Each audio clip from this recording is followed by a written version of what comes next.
చేస్తాను. అసలు 60 సీట్లు మీద అడగడానికి 60 ఎవరు అడిగారు? 60 జనసేన అడగట్లేదు కదా. 20 కూడా జనసేన అడగలేదు, మీకు తెలియదు ఏం కాదు. 20 కూడా జనసేన అడగలేదు.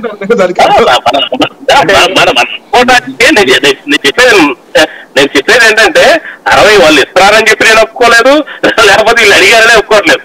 నాకు తెలిసి 60 ఉంటే మాత్రమే 60 సీట్లు జనసేనకి ఉండి 4-5 ఎంపీ సీట్లు ఉంటే మాత్రమే కలిసి పోటీ చేసే పరిస్థితి ఉంటది అని చెప్పి విశ్వసనీయ అటు నుంచి కానీ ఇటు నుంచి కానీ ఉన్న సమాచారం నాకు తెలిసి.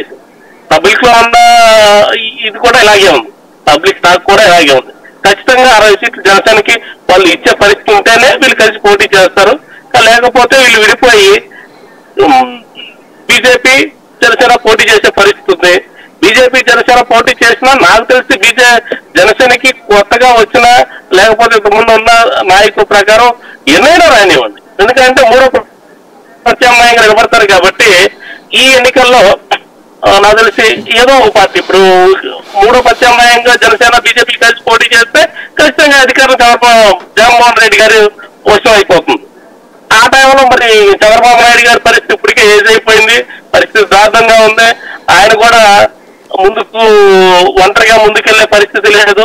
ఇవన్నీ చూస్తా ఉన్న ఆయన పరిస్థితులు, వాతావరణ పరిస్థితులు, ఆయన ఆరోగ్య పరిస్థితులు అన్ని చూస్తే నెక్స్ట్ ఈ రెండు పార్టీలే మళ్ళీ అధికార ప్రతిపక్షంగా ఇది బీజేపీ జనసేన ఇటు వైసీపీ ఈ రెండు పార్టీలు ఇక్కడ నిలబడే పరిస్థితి ఉంటుంది.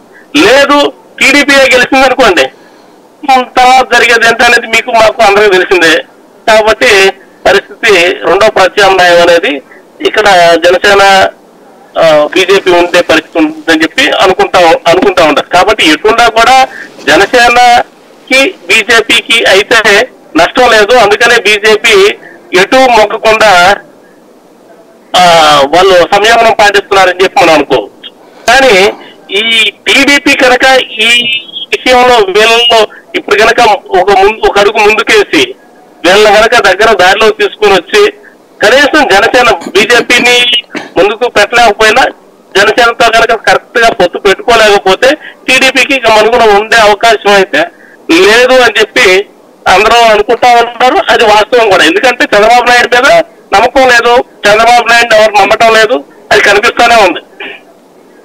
విశ్వసనీయత లేని నాయకుడు అంటే వీళ్ళందరినీ కలుపుకున్నా కూడా చంద్రబాబు నాయుడు ముందు పెడితే గెలిచే పరిస్థితి లేదని చెప్పి ఆయనకి మాత్రం పూర్తిగా 100% చంద్రబాబు నాయుడు గారికి తెలుసు కాబట్టి ఆయన జనసేనాన్ని ముందు పెట్టి ఈ ఎలక్షన్ లోకి వెళ్దాము, వాళ్ళని ముందు పెట్టి వస్తే బీజేపీని కూడా ముందు పెట్టుకుని ఈ ఎన్నికలు గట్టెక్కించుకుంటే మళ్ళీ అధికారం స్ప్రెడ్ అయితే కొడుకునో లోకేష్ బాబునో లేకపోతే ఇంకెవరినో కోడలను ముందు పెట్టి రాజకీయం చేసే పరిస్థితి ఉంటుంది అని చెప్పి ఆయన ఆలోచిస్తూ ఉంటారు. జనసేన టీడీపీ శ్రేణులు కూడా దాని గురించి ఆలోచిస్తూ ఉంటారు. కానీ ఈ పవన్ కళ్యాణ్ ని వాళ్ళు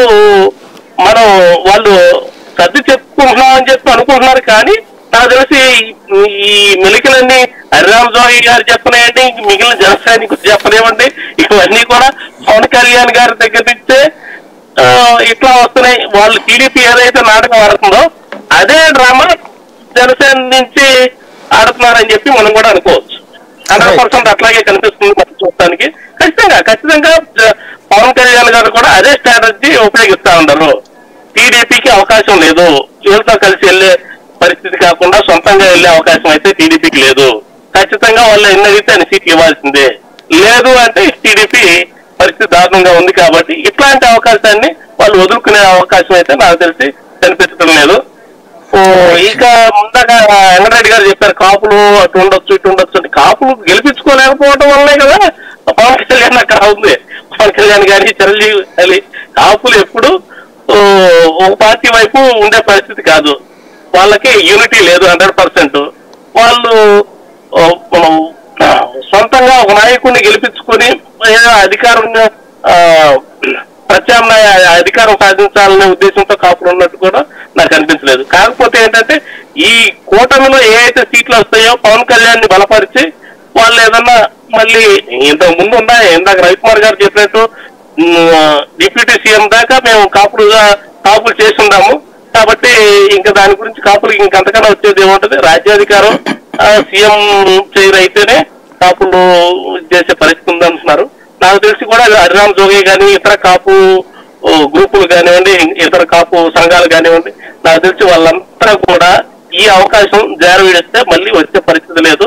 కాబట్టి పవర్ షేరింగ్ లేనిదే ఈ పొత్తుని ముందుకు సాగని, నేను అందుకని ఇందా చెప్పాను, పొత్తు ముందుకు సాగే పరిస్థితి లేదు. ఈ పొత్తుకి అడుగడుగున గంధాలతో ఇది ఎలక్షన్ దాకా నడుస్తుందా లేదా అనే భయంతోనే నడుస్తుంది ఈ పొత్తుని. పచ్చ మీడియా అంటే ఆంధ్రజ్యోతి, ఈనాడు లాంటి పచ్చ మీడియా జెండోకొచ్చు, లేకపోతే కాపు సంఘాలు జెండోకొచ్చు. కానీ నాకు తెలిసి అయితే కలిసి ముందుకు వెళ్ళడానికి అవకాశం రావాలి అంటే ఈ బీజేపీ స్టాండ్ తీసుకోవాలి, అట్లాగే కాపు సంఘాలు కొంచెం తగ్గాలి, పూర్తిగా వెనకడుగు వేసి ఒక ముందుకు పవన్ కళ్యాణ్ గారిని ముందు పెట్టి జనసేన టీడీపీ నడవాల్సిన అవసరం అయితే ఉంటుంది. ఇన్ని రకాలుగా ఇంతమంది సర్దుకునే పరిస్థితి అయితే వస్తుందా రాదా అనేది చాలా అనుమానాస్పదం.